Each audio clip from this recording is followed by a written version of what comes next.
आगे बताओ ना। जब तुम नदी के पास पहुँचे फिर क्या हुआ? फिर क्या, नदी के पास पहुँचते ही हमने राक्षसों को देखा। सच? कितने राक्षस थे वहाँ? अरे वो दिखे ही नहीं, धुएं थे, धुआंधार कह लो। उन्हें भला कैसे गिन सकते थे? एक भी हो सकते हैं और अनेक भी। सच? सच? फिर तुम्हें भय तो बहुत लगा होगा ना? भय? और मुझे जो भय को भयभीत कर दे वो कुछ हूँ मैं। मायावी राक्षसों को देखते ही मैंने सोच लिया था अपने प्राण दे दूंगा, पर अपने भैया के प्राण को कोई संकट नहीं आने दूंगा। और मैंने बिना विलंब किए यूं बाण उठाया और हर आदमी पर अपने प्रहार का प्रकोप बरसाया। उस समय तो आंखों से आंसू निकल रहे थे और अब मुख से बड़े बड़े बोल उमड़ रहे हैं।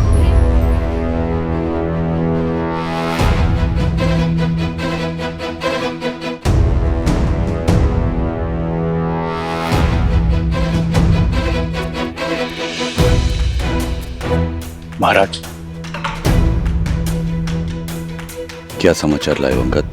हमारे पास इतनी सेना नहीं है कि हम इस दुर्ग को चारों ओर से घेर सके महाराज।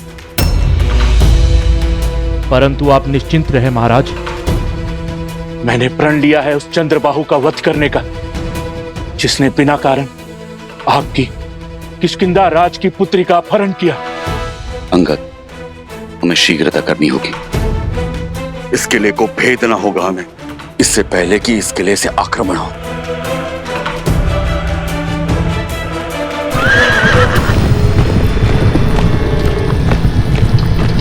लगता है राक्षस आक्रमण करने वाले हैं महाराज। सैनिकों, सज्ज हो जाओ।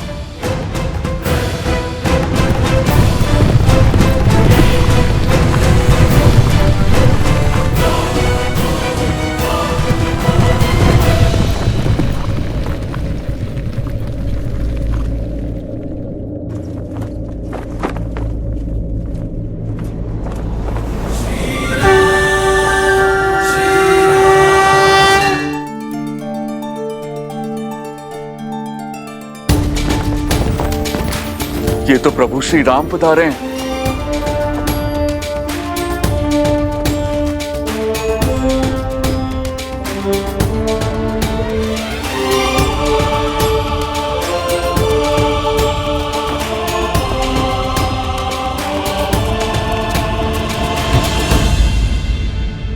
प्रभु, आप मेरी किष्किंधा की सहायता करने के लिए आए। मैं धन्य हो गया प्रभु, मैं धन्य हो गया।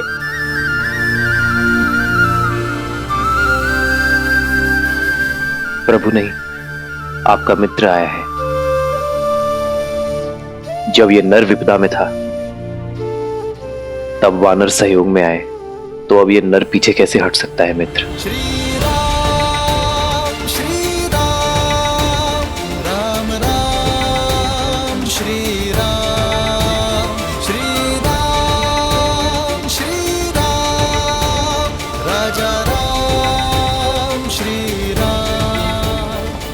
इस संसार की प्रत्येक नारी, चाहे वो माता हो, बहन हो, पुत्री हो या फिर पत्नी, प्रत्येक नारी सम्माननीय होती है। और फिर आपकी पुत्री मेरी भी पुत्री है मित्र। हमारी पुत्री का अपहरण करने का दुस्साहस जिसने किया है उसे दंड अवश्य मिलेगा।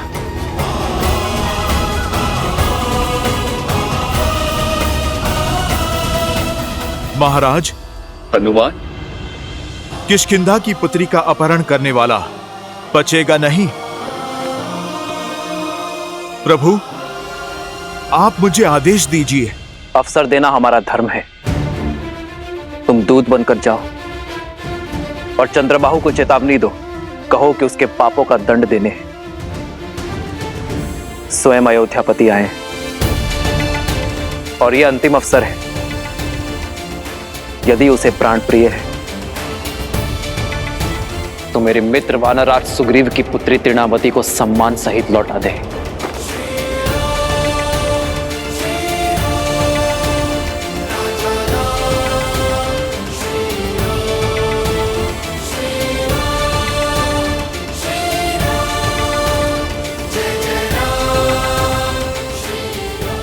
ये इस समाज, इस संसार का सबसे बड़ा दुर्भाग्य है कि हर युद्ध, हर शांति काल, मित्रता, शत्रुता, प्रेम, हर भाव में सदा ही नारी को, उसके अस्तित्व को, उसके सम्मान को लक्ष्य बनाया जाता है। दुर्बल स्वयं को शक्तिमान घोषित करने के लिए सदा ही नारी को शोषित करता है, उसका अपहरण कर उसकी गरिमा का हनन करता है। मैंने लंका युद्ध के समय कहा था कि ये युद्ध केवल मेरा नहीं, ये युद्ध हम सबका है।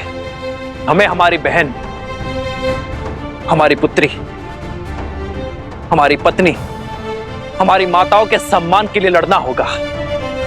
और आज ये युद्ध हम सब फिर से लड़ेंगे। संसार का हर पापी क्षमा का भागीदार है, किंतु नारी पर अत्याचार करने वाला अक्षम्य है। और चंद्रबाहु को भी उसके पाप का दंड हम अवश्य देंगे। जय श्री राम, जय श्री राम, जय श्री राम, जय श्री राम। जय हनुमान ज्ञान गुण सागर, जय कपीस तिहु लोक उजागर, रामदूत अतुलित बल धामा, अंजनी पुत्र पवन सुत नामा। राम दुआरे तुम रखवारे, होत न आज्ञा बिनु पैसारे। आपन तेज सम्हारो आपे, तीनों लोक हाथ कै कापे। जय जय हनुमान। कौन हो तुम? प्रभु श्री राम का दूत, उनका सेवक चंद्रबाहु से मिलने आया हूं। तुम मुझे उस तक ले चलोगे या मैं तुम्हें उठा कर ले चलूं?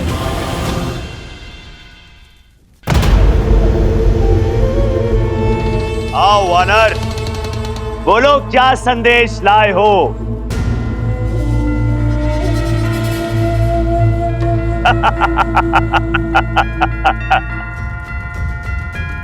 चयन का विकल्प लाया हूं। इसे तुम संदेश समझो या फिर चेतावनी। ये तुम्हारे हाथ में है चंद्रबाहु। मेरे प्रभु श्री राम का आदेश है, या तो वानरराज सुग्रीव की पुत्री को तुम सम्मान सहित लौटा दो या फिर अपनी मृत्यु के लिए सज्ज हो जाओ। सुना, मुझे स्त्री के सम्मान का पाठ पढ़ाने का आदेश वो दे रहा है जिसने लोगों की बातें सुनकर स्वयं अपनी पत्नी के सम्मान को तार तार किया, उसे त्याग दिया। चंद्रबाहु, जो सत्य मैं आज जानता हूं, कल वो पूरा संसार भी जानेगा कि ये सब तुम्हारे पिता सहस्त्रमुख रावण का किया धरा है।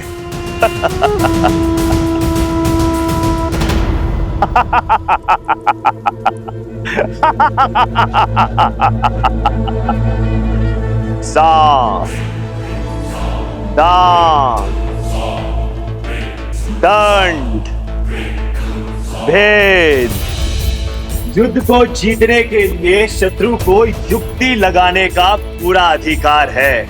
उसका प्रयोग मेरे पिता ने भी किया, तुम भी करो। जाओ, मेरी पत्नी के विरुद्ध बातें फैलाओ। किसने रोका? मैं उसका सत्य जानता हूं। अब तुम ही बताओ, स्वयं को लोक अपवाद से बचाने के लिए जिसने अपनी पत्नी को त्याग दिया, वो स्वार्थी है या फिर कायर?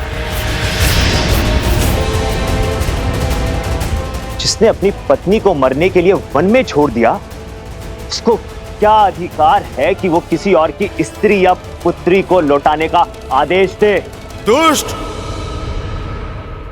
तूने मेरे भगवान को पापी कहा है। तू अवसर का नहीं, अंत का पात्र है।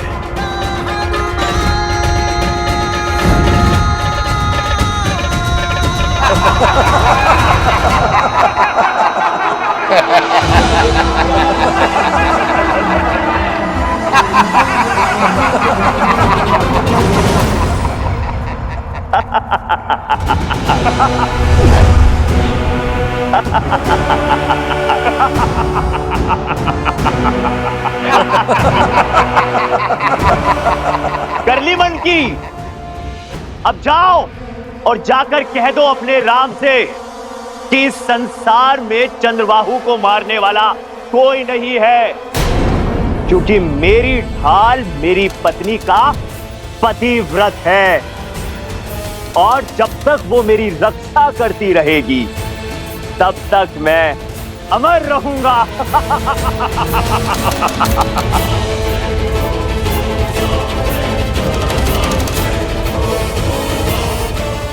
और पूछ जाके उस अयोध्या के राजा से, क्या उसकी पत्नी भी उसकी रक्षा करती है या केवल वन में छिपी रहती है?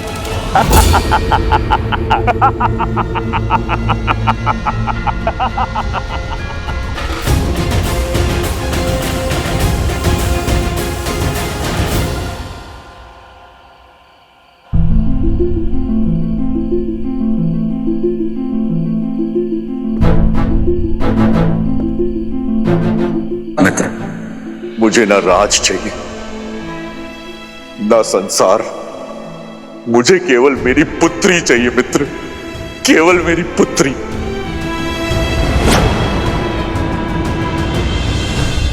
सीते! सीते! सीते!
ये घाव तो केवल देह पर है सीते, मन और हृदय का घाव तो केवल आप ही नहीं आ रहे, मैं भी जानती हूँ। आपकी मन की अशांति का आभास है मुझे। राम सिया राम जय जय राम, राम सिया राम जय जय राम, राम सिया राम जय जय राम। जिसने समाज के कल्याण का प्रण उठाया हो,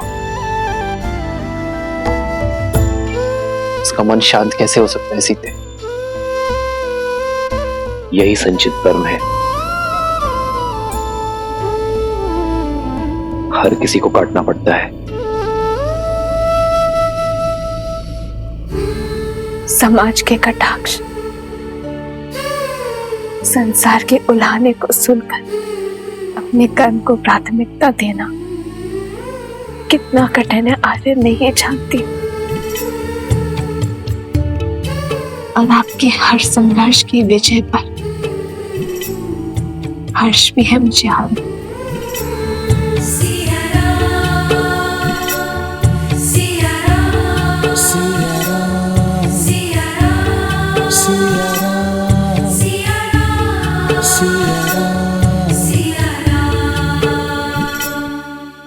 त्याग से बड़ा इस संसार में कोई तप नहीं है सीते। मुझे पूरा विश्वास है कि जीवन के हर कार्य में हम दोनों पूर्ण रूप से सफल होंगे।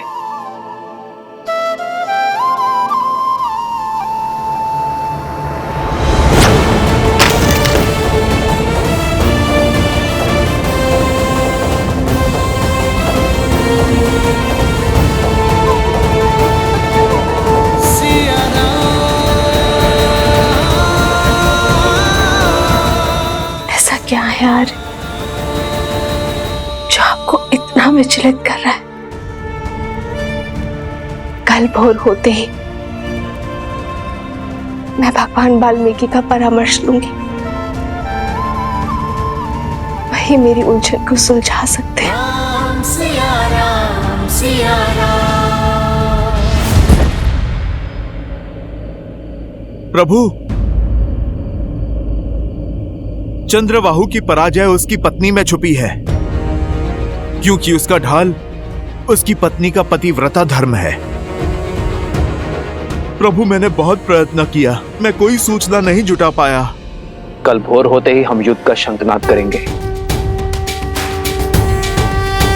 हनुमान, तुम उसकी पत्नी के बारे में जानने का प्रयास करते रहो।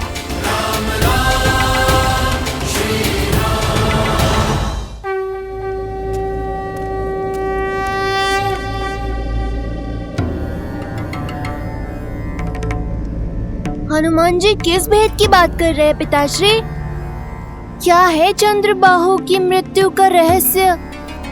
उसकी पत्नी कैसे उसकी रक्षा कर रही है? चंद्रबाहु ने ब्रह्मदेव की घनघोर तपस्या की गणेश, और इस तपस्या के फलस्वरूप उसे मिला एक वरदान। कैसा वरदान?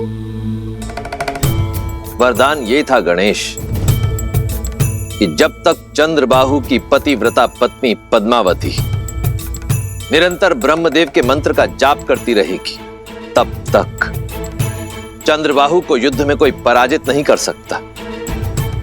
इतना ही नहीं, एक और वरदान भी मिला चंद्रबाहु को। एक और वरदान?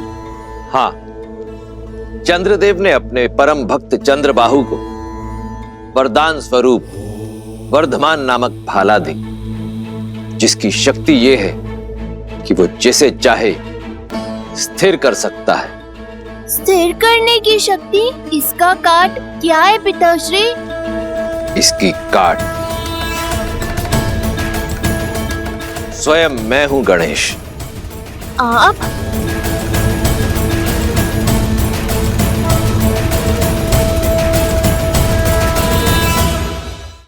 देवी, जो मन वचन और कर्म से जुड़े होते हैं, जो जगत कल्याण के लिए त्याग करने को तत्पर होते हैं, वो भावों की डोर से सदा जुड़े होते हैं। मन कहता है कि मेरे श्री राम दुखी है, और इसी आभास की चिंता मुझे सता रही है। अब आप ही बताइए, मैं उनकी सहायता कैसे करूं? मुझे मार्ग दिखाइए प्रभु।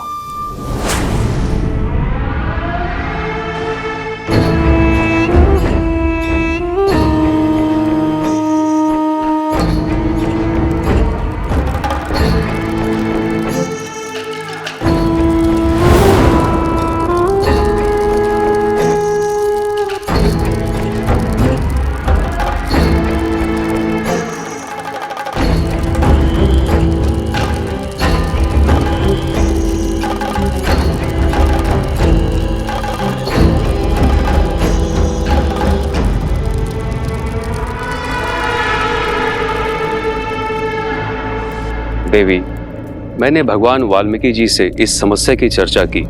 उनकी इच्छा है कि आप इस चिंता से मुक्त होने के लिए फल्गु स्नान का व्रत रखिए।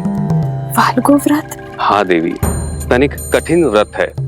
बिना अन्न जल के फल्गु नदी में कुछ दिन खड़ी रहो और मंत्र जाप करें।